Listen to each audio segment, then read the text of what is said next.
पाकिस्तान के army chief general Asim Munir ने ये सोचा होगा कि मैं एक नफरत भरी स्पीच दूंगा, भारत में हिंदू मुसलमान को डिवाइड करूंगा, हिंदुओं को आ, बुरा भला कहूंगा, अपने आप को सुपीरियर बताऊंगा। और उसके कुछ घंटों बाद कश्मीर के पहलगाम में आतंकवादी हमला हो गया, जो कि आसिम मुनीर ने ही कराया। सारी उंगलियां उन्हीं पर उठ रही हैं, क्योंकि उन्हीं ने जो भाषण दिया था उसके कुछ घंटों बाद अटैक हो गया। अब पाकिस्तान के आर्मी चीफ आज के दिन में बेहद सदमे में है।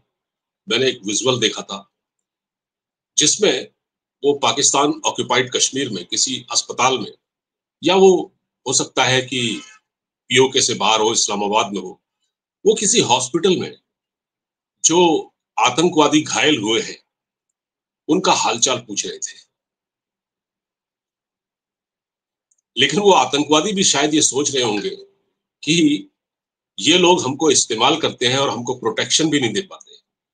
भारत की रॉ ने, भारत की खुफिया एजेंसी रॉ ने 21 आतंकी ठिकाने आइडेंटिफाई किए थे पाकिस्तान ऑक्युपाइड कश्मीर के अंदर और बहावलपुर के अंदर। यानी बहावलपुर जो पाकिस्तान के साउथ पंजाब में आता है, जहां मसूद अजहर का मदरसा भी चलता है।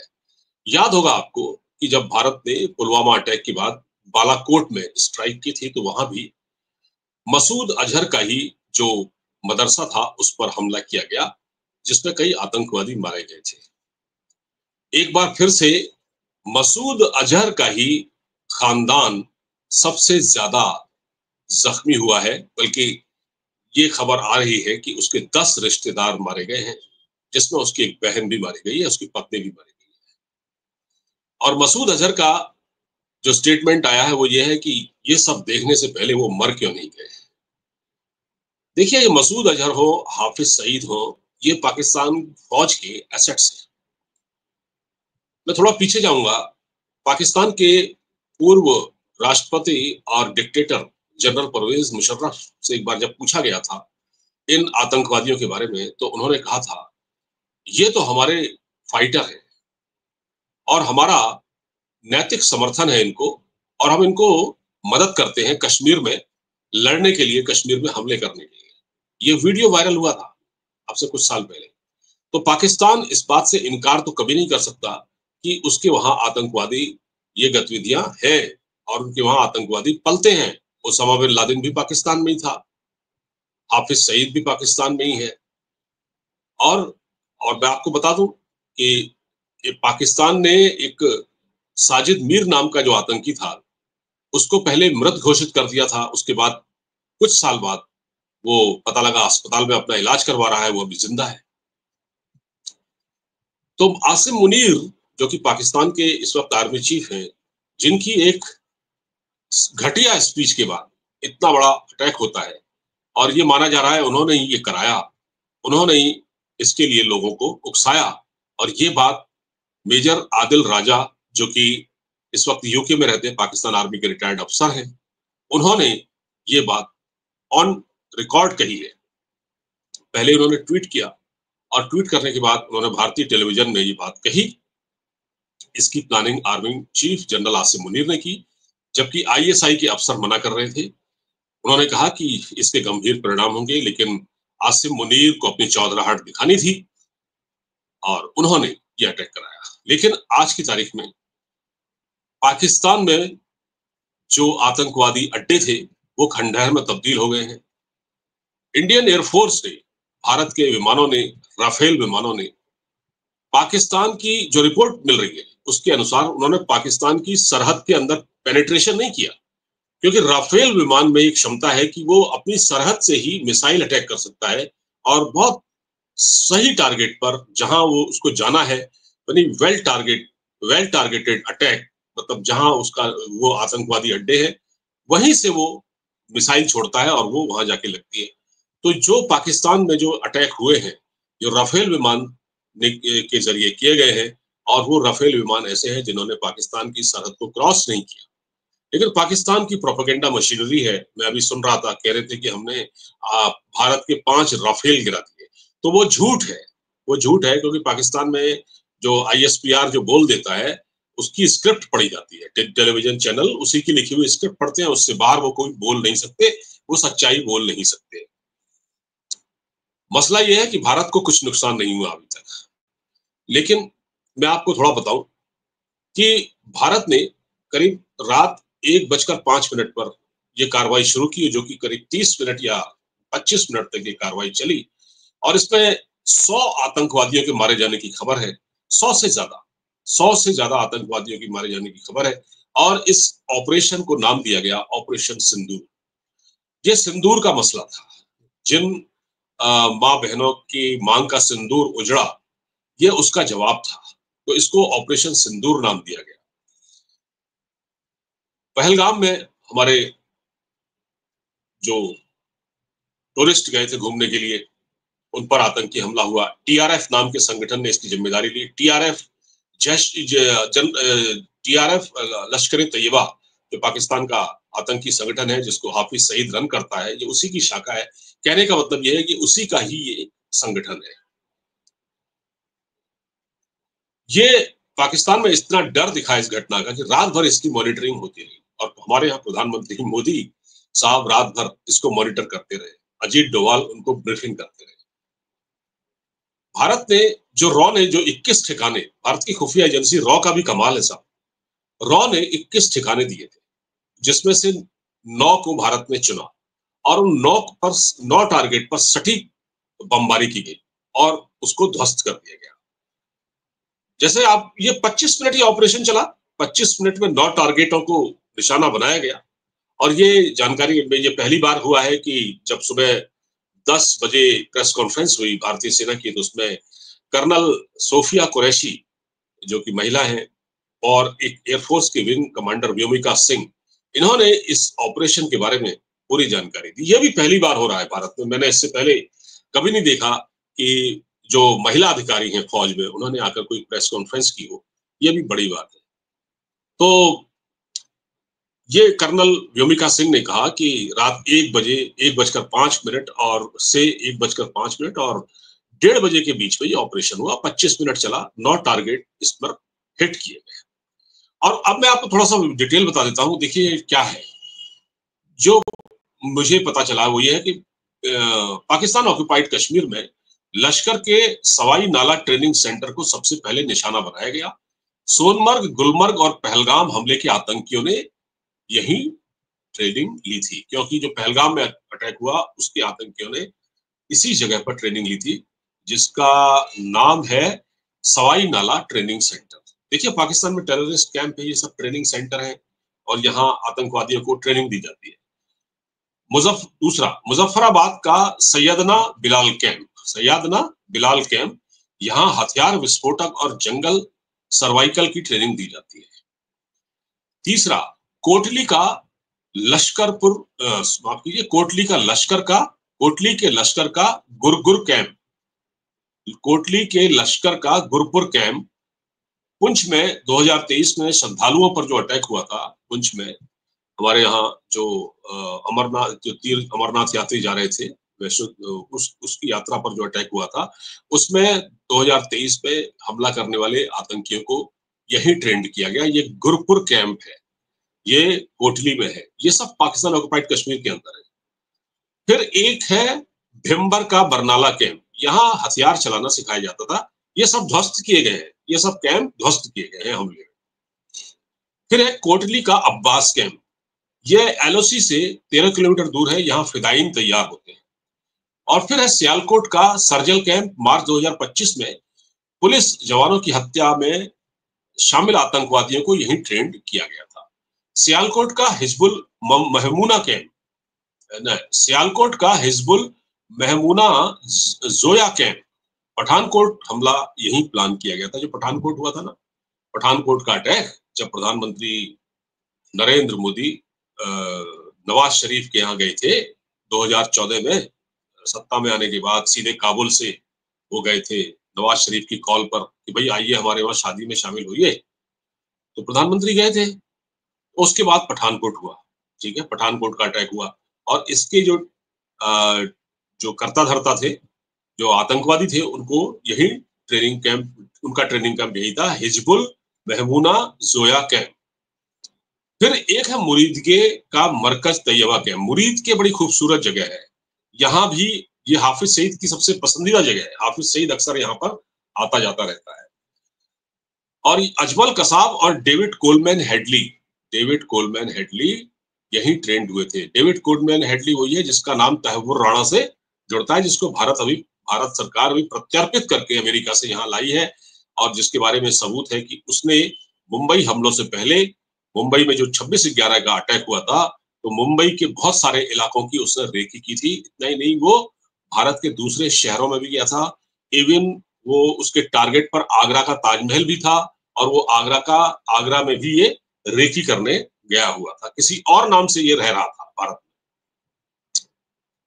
ठीक है। इसी तरह से एक है मस्जिद सुभान अल्लाह, बहावलपुर जैश का हेडक्वार्टर। हाँ, ये है मसूद अजहर का। यहाँ रिक्रूटमेंट ट्रेनिंग दी जाती थी, बड़े अफसर भी यहाँ आया करते थे। ये बहावलपुर जो साउथ पंजाब में है, ये ट्रेनिंग कैंप आतंकवादियों के हैं। तो ये बात अब कबूल कर लिया, पाकिस्तान ने स्वीकार किया है कि भारत ने हमारे जो हमारे यहाँ अटैक किया है, हमारा हमको निशाना बनाया है, हमले किए हैं, मिसाइलें गिरी हैं। अब से ये क्या कह रहे हैं, नागरिक इलाकों पर गिरी है। ये कह रहे हैं कि सिविलियन को टारगेट किया गया, जबकि ऐसा बिल्कुल नहीं। ये पाकिस्तान का फॉल्स प्रोपेगेंडा है। पाकिस्तान इससे कभी बाज नहीं आता। भारत ने किसी सिविलियन की जान नहीं ली है। सिविलियन लोगों की जान तो ये लोग लेते हैं। इनसे कोई ये पूछे, आज तुमको इतना दर्द हो रहा है कि तो जिन माँ बहनों की, और जो पर्यटक हमारे पहलगाम में जिनको आपने गोली मारी सर पर, क्या उनके प्रति किसी का कोई दर्द नहीं है? आप कह रहे हैं कि आपने नागरिक इलाकों पर बम गिराए। झूठ, सफेद झूठ है ये। भारत ने किसी नागरिक इलाके पर बम नहीं गिराया। भारत ने सिविलियन को टारगेट नहीं किया। भारत ऐसा काम नहीं करता। इंसानियत के दुश्मन तो पाकिस्तान के अपने उनके आका हैं, जो वहां को पाकिस्तान का पूरा निजाम संभाले हुए हैं, और जो खुद अपने ही लोगों को मारते हैं, अपने ही लोगों का कत्ल करते हैं, चाहे वो बलूचिस्तान में हो, चाहे वो सिंध में हो, चाहे वो केपीके में हो, ये हर जगह, या पीओके में हो, ये अपने ही लोगों को मारते हैं। अब इनको ये पता नहीं था कि भारत इतना वेल कोऑर्डिनेटेड अटैक करेगा। देखिए, इसमें हमारी खुफिया एजेंसी रॉ का कमाल है, इसमें कोई शक नहीं है। हाँ, ये कहा जाता है कि जो अननोन गनमैन है वो भी रॉ के ही हैं। अब ये मैं नहीं कह सकता, जिन्होंने इससे पहले कई आतंकवादियों को, जो जिसमें हाफिज सईद के कुछ साथी थे, कुछ मसूद अजहर के साथी थे, सबको मारा। तो रॉ का एक कमाल है। यानी कि मैं आपको बताऊं कि जो पाकिस्तान की जो मस्जिदें हैं, और जहां ये लश्कर के कैंप चलते हैं, या जहां जैश ए मोहम्मद के कैंप चलते हैं, उन कैंपों तक में, उन मस्जिदों तक में भारत के अपने एजेंट मौजूद हैं। भारत ने वही सारी इंफॉर्मेशन देते हैं, वो सारी इंफॉर्मेशन देते हैं। हमारे एनएसए अजीत डोवाल जब पाकिस्तान में एनएसए जब एक अंडर कवर एजेंट के तौर पर वहां गए हुए थे, हालांकि उनका जो पोस्ट थी एक राजनयिक के तौर पर वो काम कर रहे थे, लेकिन उस समय उन्होंने बहुत बड़ा काम किया था। वहां जाकर बहुत बड़ा काम किया था। ये उन्हीं का कमाल है। तो रॉ को जो इंफॉर्मेशन आज मिलती है पाकिस्तान से, पाकिस्तान को भी ये मतलब यकीन नहीं हो रहा कि इतना बड़ा भारत ने ऐसा कैसे कर दिया। क्या भारत की खुफिया एजेंसी के पास इतने तगड़े इनपुट है? तो मैं आपको बता रहा हूं कि इस पूरे मामले में, ये बीबीसी की रिपोर्ट है, मैं आपको सुनाऊं।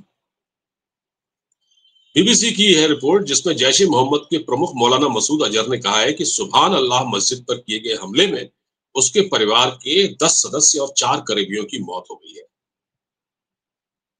हाँ, एक बात और, ख्वाजा आसिफ जो कि पाकिस्तान के रक्षा मंत्री हैं, ये सब नमूने हैं, ये सब फौज के टाउट है। ये मंत्री तो खैर उनको बना दिया गया, इनके पास कोई जिम्मेदारी नहीं होती, क्योंकि सेना को किस देश को कैसे चलाना है, रक्षा मामले कैसे चलेंगे, देश की इकोनॉमी कैसे चलेगी, ये तो सब फौज तय करती है, ये तो टाउट्स है।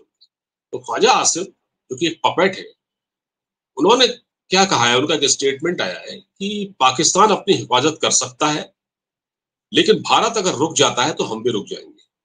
इसका क्या मतलब हुआ? भारत अब रुकेगा नहीं, भारत रुक जाता वाली बात नहीं, भारत रुकेगा नहीं, भारत तब तक नहीं छोड़ेगा पाकिस्तान को जब तक पाकिस्तान सुधर नहीं जाता और आतंकवाद का समूल नाश नहीं हो जाता, क्योंकि आतंकवाद इंसानियत का दुश्मन है।